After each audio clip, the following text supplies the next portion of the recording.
34 lakhs placement with McKinsey, BCG, Bain, Goldman Sachs. That's what you look at when you look at IIM Bangalore placements. But there is the hidden part of it, which you don't know. In this video, we'll dissect the placement report of IIM Bangalore. And we'll talk about the reality of the placements.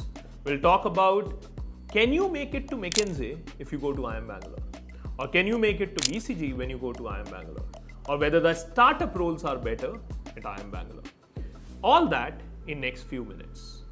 But before we go there, if you want to see the placement reports of any of these top B schools in India, please subscribe our channel. About 595 students every year walk into IIM Bangalore thinking that they will get placed with their desired companies.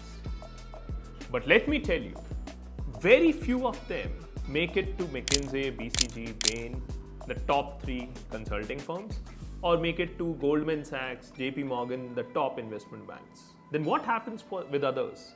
That's what we're gonna see in this video. If you are the one who make it to IIM Bangalore this year, let me tell you when you have to start preparing for your placements. It's not in the second year. You're absolutely wrong if you're thinking that second year is the time when placements happen. Actually, 247 out of 595 students got placed even before the second year started. Now you must be thinking how that's possible. So there is something called internship for which hirings are done in the first year itself. And nearly 247 students last year got their pre-placement offers. So let's say you are doing an internship with BCG and you work really hard and they are really happy with the kind of performance you have given, you end up with a PPO. Let's say you interned with Goldman Sachs and you worked really well, you end up with a PPO. So 247, which is nearly 50% of the batch, gets placed even before the placement start. In the placement report, they say 41% of students ended up with consulting offers. Now that's a huge number.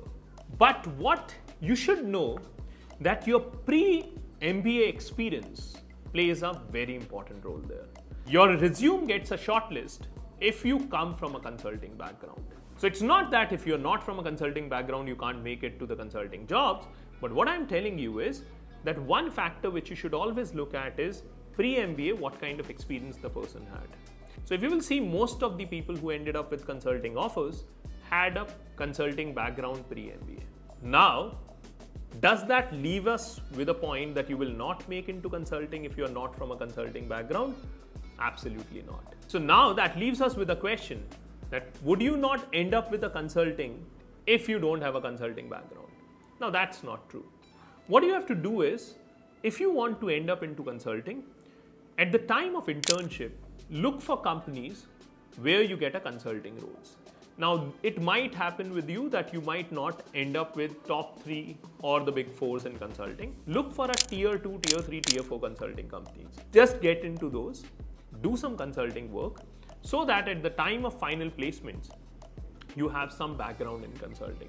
I've seen a lot of students, they keep on trying for consulting in the final placements, but because they have done internships in marketing, they have done internships in organization behavior, I have seen a lot of students who had aspiration to get into consulting and are looking for job in consulting in their final year.